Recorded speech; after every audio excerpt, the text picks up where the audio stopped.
Promoter Bob Arum has expressed confidence in Terence Crawford's ability to challenge Canelo Alvarez in a potential blockbuster fight this September. Arum believes that Crawford, renowned for his exceptional skills and ability to switch between orthodox and southpaw stances, could create difficulties for Canelo. This strategy worked effectively in Crawford's 2023 fight against Errol Spence, where Spence appeared outmatched, sluggish, and far from his prime form. However, while Crawford's tactics might have confused Spence, Canelo's extensive experience fighting southpaws makes it unlikely that such an approach would catch him off guard. Instead, the real test would be whether Crawford can withstand Canelo's power, skill, and experience in the super middleweight division. One significant challenge for Crawford is the weight jump to 168 pounds. At 37 years old, he may be too small and past his peak to compete effectively in this heavier weight class. Adding 14 pounds is no small feat, and it raises questions about whether his physical abilities will hold up against a fighter as strong as Canelo. Some speculate that Crawford might be attempting to replicate what Floyd Mayweather Jr. achieved in 2013 when he defeated a younger and less experienced version of Canelo. However, today's Canelo is a completely different fighter. He is far stronger, more experienced, and more formidable in the ring. Unlike in 2013, when Mayweather relied on his defensive skills, quick jabs, and evasive tactics, that style may no longer work against a much improved Canelo, who now controls fights with heavier punches and an aggressive pace. Arum also highlighted Crawford's unique talent and versatility, calling him a great boxer-puncher who frustrates opponents by switching stances mid-fight.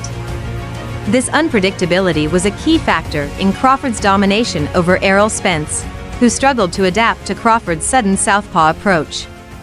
However, Arum noted that Crawford may be seeking an upset similar to Manny Pacquiao's iconic victory over Oscar de la Hoya in 2008. In that fight, de la Hoya was no longer at his peak, having become a part-time fighter who weakened himself by cutting too much weight. This left him vulnerable and unable to compete with Pacquiao's speed and precision. However, the comparison between Canelo and de la Hoya falls apart under closer scrutiny. Canelo is an entirely different type of opponent, active, disciplined, and in peak condition. Unlike de la Hoya, who agreed to fight Pacquiao at a catchweight, Canelo would not make similar concessions for Crawford.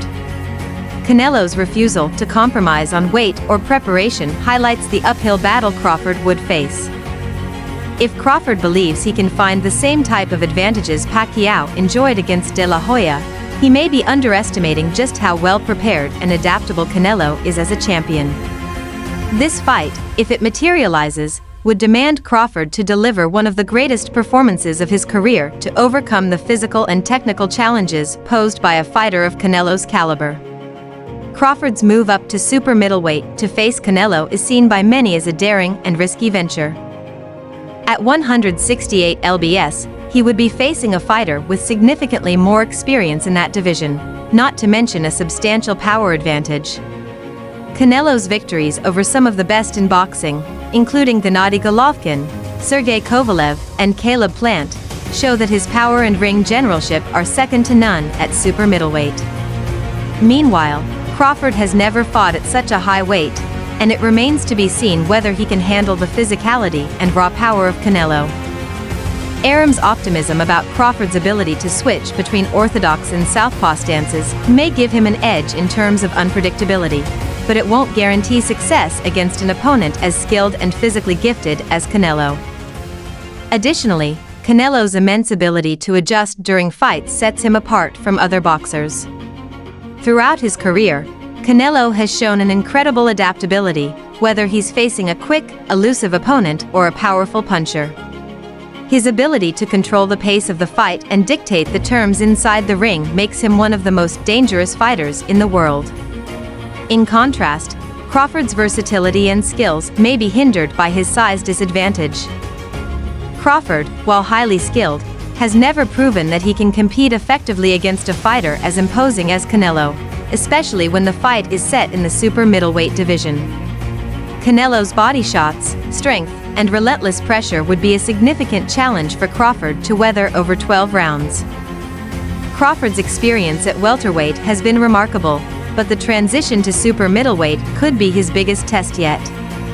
Historically, many smaller fighters who have attempted to jump multiple weight classes to challenge for titles in higher divisions have found the experience taxing and even unsuccessful. Crawford's technical prowess might help him in stretches of the fight, but it is unlikely to be enough to withstand Canelo's devastating power and ring IQ over the course of a full 12 rounds. Many experts believe that Crawford's best chance would be to rely on his counterpunching ability and hope for an upset, similar to how Mayweather outboxed a slower, drained Canelo in 2013. However, those same experts also argue that the current version of Canelo would likely overpower Crawford, making such a strategy difficult to execute successfully. Finally, as Bob Arum pointed out, the unpredictable nature of Crawford's style is one of his greatest strengths, and it could lead to interesting moments in a potential fight with Canelo. If Crawford can somehow avoid Canelo's power and turn the fight into a technical battle, he might be able to frustrate the Mexican superstar. However, the question remains whether Crawford can stay out of range long enough to avoid taking the kinds of punches that could end the fight in dramatic fashion. Canelo, known for his body work and relentless pursuit of opponents, would likely apply constant pressure, looking to break Crawford down with his heavy punches. The fight could quickly turn into a battle of endurance, with Crawford's ability to stay elusive and avoid being overwhelmed tested to its limits. In conclusion, while Bob Arum's faith in Terence Crawford's abilities is admirable, the reality of a potential showdown with Canelo Alvarez presents many formidable challenges. Crawford's remarkable skill set, particularly his ambidextrous boxing style, has enabled him to outclass opponents in the past, but stepping up to face Canelo at super middleweight could be a monumental leap too far. Canelo's physicality, power, and adaptability at 168 pounds are undeniable, and Crawford would have to summon every ounce of his genius to keep up. The fight would undoubtedly be a spectacle, with Crawford looking to make history by pulling off what would be considered one of the biggest upsets in recent boxing history, but the odds appear heavily stacked against him. The key question remains: can Crawford's incredible boxing IQ and agility truly overcome Canelo's strength, experience, and power at this weight? As the fight draws nearer, fans and pundits alike will be on the edge of their seats, wondering whether Crawford can defy the odds and achieve what few believed possible. Canelo, on the other hand, is a fighter who has matured into an almost complete force in boxing. His years of experience, combined with his natural power at super middleweight, make him one of the toughest competitors Crawford could ever face. Unlike Oscar de la Hoya, who faded when he faced Manny Pacquiao in 2008, Canelo is still in his prime and showing no signs of slowing down. Any strategy that Crawford hopes to employ will have to account for Canelo's unyielding pressure and ability to adjust during a fight. Crawford's challenge will not just be about outsmarting his opponent, but surviving the heavy onslaught that comes with facing a fighter who has dominated the division for years. As the September clash approaches, it remains to be seen whether Crawford's unparalleled skill can trump Canelo's power and experience, or if the Mexican champion will prove to be too much for the 37-year-old to handle in the end. One thing is certain: it will be a fight that captivates the world of boxing and keeps fans buzzing long after the final bell rings.